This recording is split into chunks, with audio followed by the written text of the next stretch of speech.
Hi, everybody. My name is Danica Kern, and the title of my ELI project is Climate Combos. My mountaintop goal was to relieve eco-emotions so that all people are empowered to make the environmental impact needed to avoid disasters like climate change.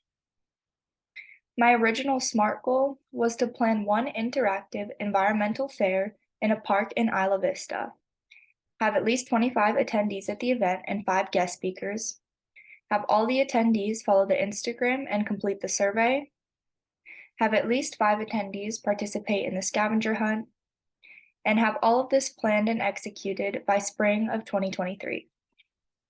I won't even get into explaining what the scavenger hunt and the survey was going to be because none of this actually ended up happening. So let me tell you a little bit about what I actually did. As stated in my mountaintop goal, ultimately the issue I wanted to address with my project was eco-emotions. Eco-emotions are any emotions triggered by an awareness of environmental degradation. Personally, I struggled as an environmental studies major because coming to awareness of the severity of environmental problems today was heartbreaking. This experience made me doubt if a career in the ES field was for me because I wasn't sure if I could take the heavy news for the rest of my life. I wanted my project to address this issue because I believe that environmentalists should have an emotional support system when coming to awareness of the state of our world. This support can be the difference that ensures changemakers pursue a lifetime of work, building a safer, kinder, more just, and more sustainable future. After some thought, I decided to start a club instead of putting on a fair because I decided that an ongoing community would provide more consistent emotional support. My new SMART goal was to start a club by week 5 of winter quarter, plan at least 2 one-hour meetings each quarter, and reach at least 25 students with my club meetings. The club I started, called Climate Combos, is a space for environmentalists to come together and discuss the emotional difficulty of caring deeply about the planet in the 21st century. I went through the process of starting a registered campus organization at the start of winter quarter to allow my club access to the benefits of being officially registered. This process included lots of paperwork and over 5 hours spent in training sessions. During winter quarter, I hosted a virtual 5-workshop series on eco-anxiety with 6 different guest speakers.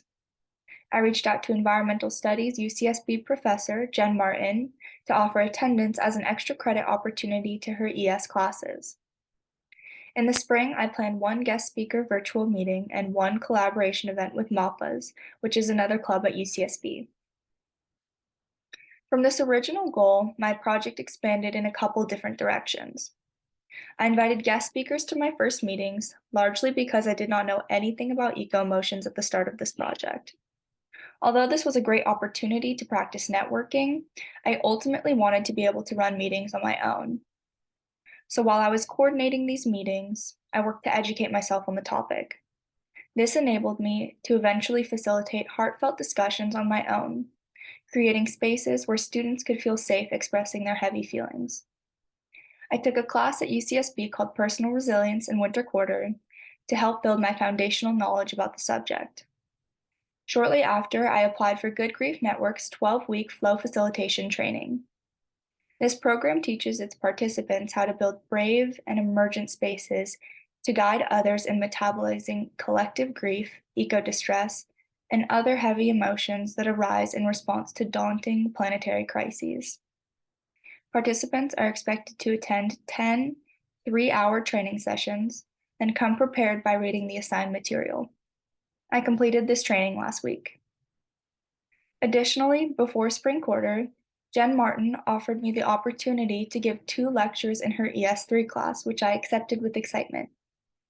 In weeks 2 and 9 of spring quarter, I prepared 2 lengthy presentations to present in Campbell Hall. And lastly, in attempts to ensure the longevity of my project, I surveyed over 200 ES3 and ES117 students to discover if there is a demand among ES majors for emotional support coupled with their studies. Over 86% of respondents answered that climate change makes them feel afraid, anxious, and angry. 46% of students answered on a scale of 1 to 5 They answered a 4 or 5 that they would want emotional support offered specifically for ES students. I plan to deliver this information with a list of resources to the ES department head to take strides in promising that mental health will remain an ongoing conversation in ES classrooms. Beyond this, I hope to spend my next year at UCSB continuing to pursue this work. My mentor, Dean, and I have dreams of working towards creating a Good Grief Network program adapted for college environmental studies majors. This effort is intended to scale up my project so that this program can be exported to any college. Additionally, I'm reaching out to students to find peers that would want to continue climate combos post my graduation. Since the start of winter quarter, I have completed 2 eco-emotion education courses. I've coordinated 1 collaboration event with another organization on campus and 6 guest speaker meetings where I had the opportunity to meet Sarah Jaquette Ray, who is an environmental studies professor at Humboldt State, who works at the intersection of social justice and climate emotions, and Laura Schmidt, who is the founder of Good Grief Network. Recording attendance at all of my club meetings, over 60 students attended one of them. I created and delivered 1 75-minute lecture and 1 50-minute lecture to over 700 students on the topic of eco-emotions. And I retrieved 216 survey responses to gather information about the demand of emotional support catered to ES majors. Here are some pictures from the club meetings. The top right is my virtual meeting with Sarah and Laura. The bottom right is a picture from the collaboration event with MAPA as we went on a hike here in Santa Barbara.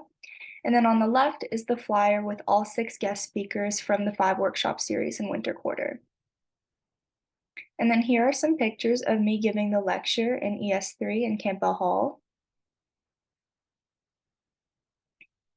Throughout this process, I learned a lot about leadership in general. 1, quality leadership is intentional. When you are pioneering a project by yourself, there are a million directions that you can take it in and countless opportunities that will arise. Your ability to decipher which actions are worth pursuing contributes greatly to your success. 2, learn to be flexible. I actually cannot tell you how many times my project idea changed throughout ELI. Being open-minded to imagining myself pursuing many different ideas allowed me to push myself in ways that I did not think were possible.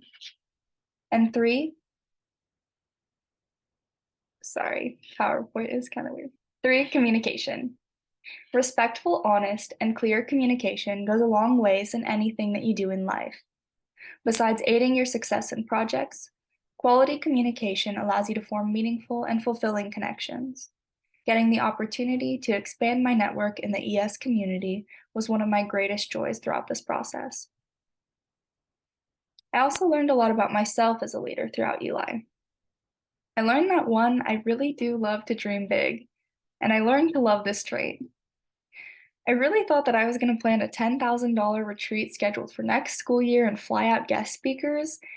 And although this didn't happen, my imagination and my willingness to entertain ideas that might fail allowed me to achieve more than I thought that I could.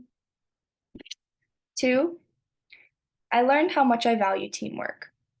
Working on a project beside someone who shares your same vision and passion for the job is a lot more enjoyable. Although I completed this project solo, the advice and help of my mentor made this experience feel like a team effort, which was a lot more fulfilling. 3, say hi. I used to hate the word networking, but through this process, I found that it's not as scary as it's made out to be. Reach out to anyone and everyone. The worst that they can do is ignore you, and at best, you just made a new friend that you can learn from. 4, don't be afraid to take risks. I never expected at the beginning of this project that I would get the opportunity to speak to over 700 students for over 120 minutes. I learned that I need to be able to step outside of my comfort zone in order for growth to happen.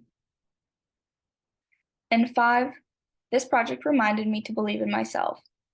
Sometimes the only thing standing between you and your highest hopes is yourself. Make the choice to bet on you and get to work creating the change that you want to see. I wanted to end by saying that ELI stands as the best educational opportunity I have pursued in my life. and is one that I will forever be grateful for. Through ELI, I have learned countless skills that are applicable to my career beyond undergrad and built relationships that have helped me grow tremendously as a leader. Thank you all so much for listening.